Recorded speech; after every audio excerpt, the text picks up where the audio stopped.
All right, welcome Melissa. My name is Betsy and I am a graduate student in the Marriage and Family Therapy program. And I appreciate you filling out all of the paperwork in the lobby. We're going to talk about a lot of this here today. But before we get started, I do just kind of want to give you an agenda of what our time will look like. We're going to be together for about 30 minutes. And if at any time you have questions or concerns, feel free to interrupt me. I just want you to be as comfortable as possible. So does that sound okay? Yeah, sounds good. Okay.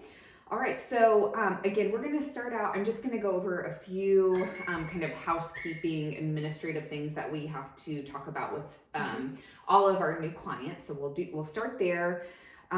We'll talk again about some of what you mentioned on the paperwork, why you are here today.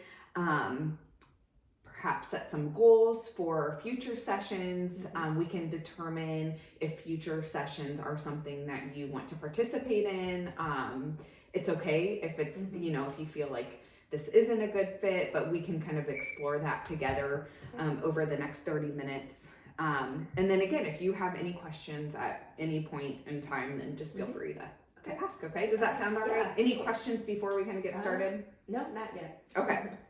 All right. So again, I just want to start by covering what we call informed consent. And again, this is something that we talk about with all of our new clients. And really, it's just to ensure that you are, number one, consenting to the treatment, that you're here because you want to be, and that you kind of understand the process. So I'll talk a little bit more about what that looks like. Also in that, want to make sure that you are comfortable and aware of our fee schedule. So when you made the appointment, our receptionist probably mentioned that it is, we unfortunately do not accept insurance. It is cash pay. So if you have any questions about that, I can answer those, or again, our front office can answer those for you.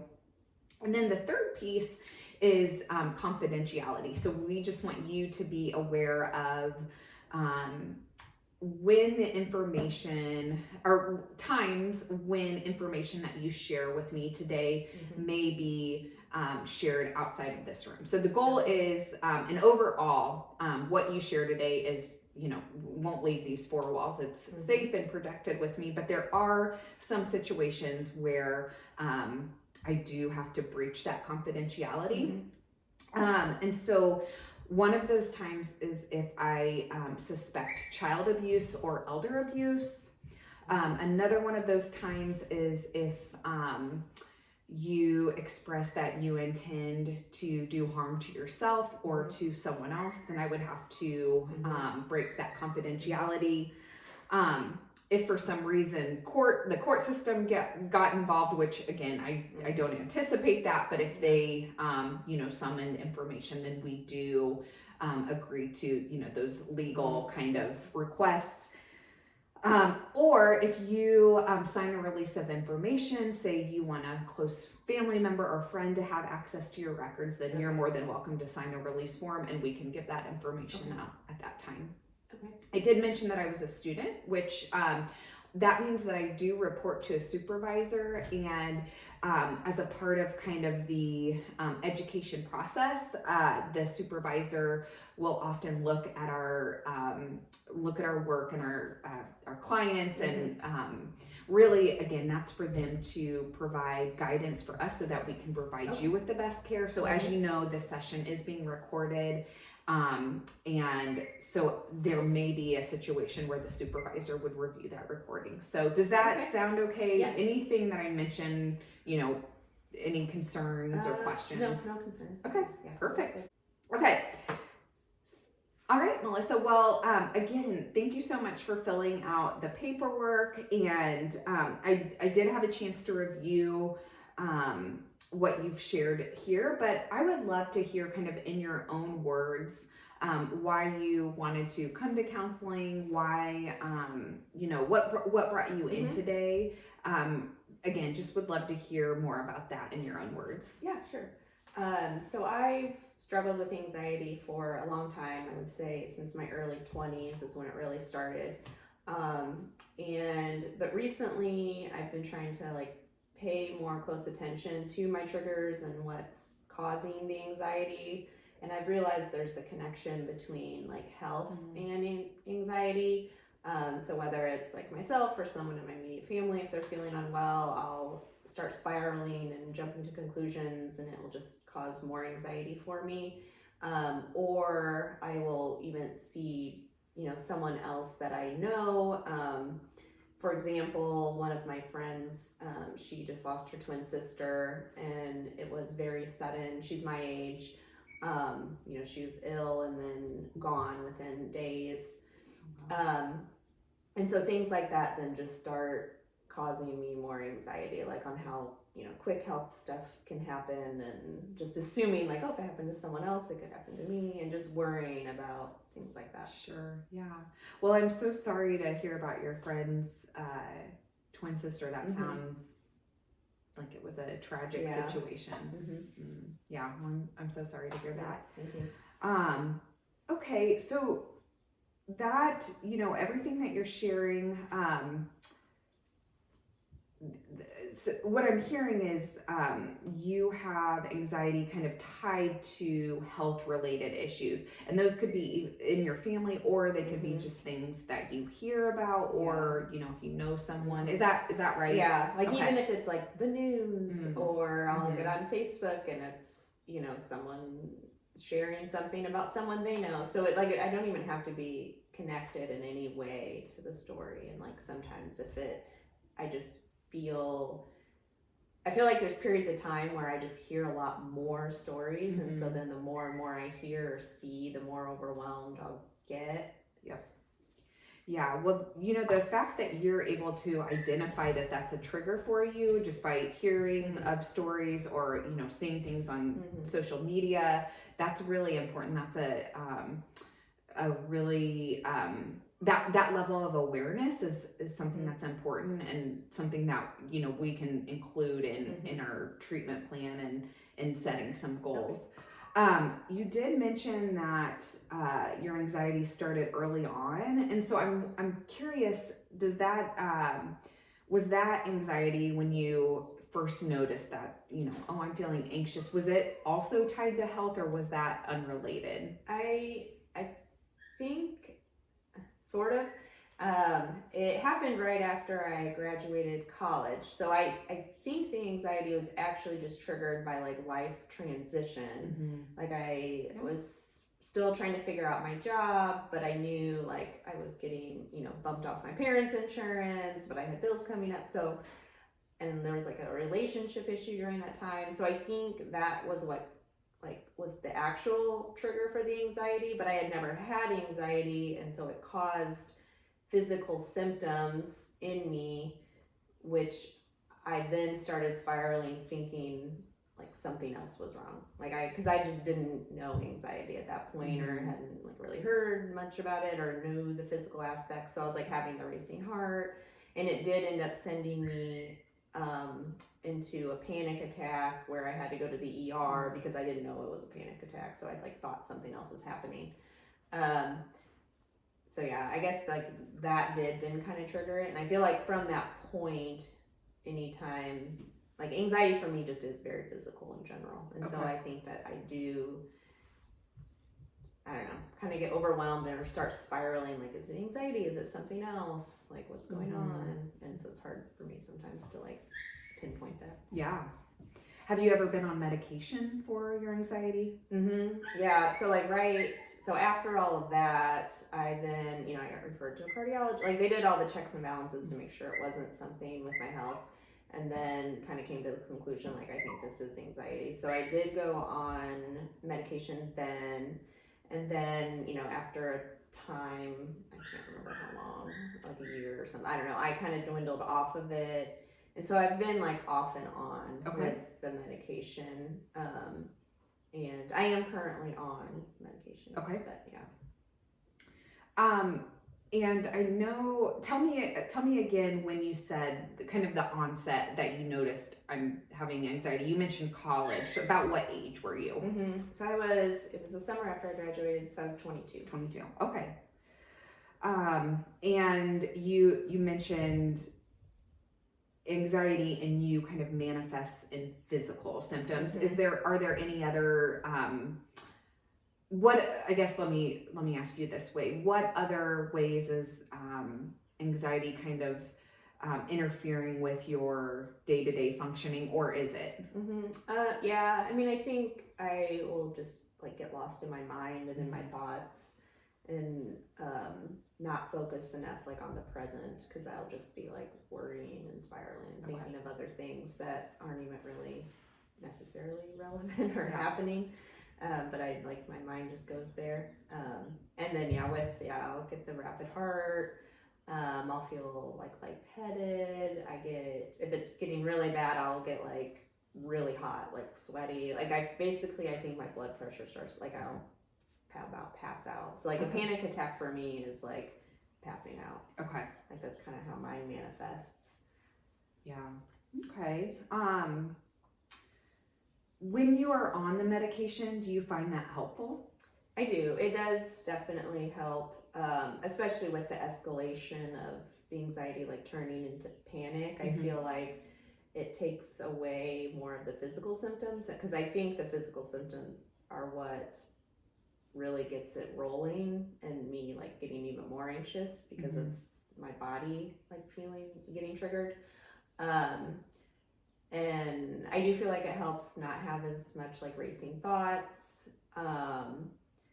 And I think why I like get off of it is I guess the downside is it does make you pretty like emotionless and just very like straight lined. And so sometimes I just felt very like lethargic. I don't know. And it does kind of take away some of your energy.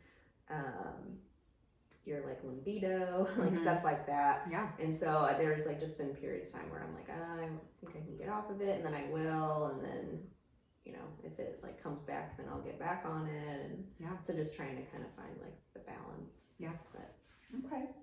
Yeah, all of that information is very helpful. And let me just say also, a lot of what you're sharing is very normal. And the good news is that there are lots of things that we can do to try and manage that anxiety and give you tools to kind of cope with anxiety.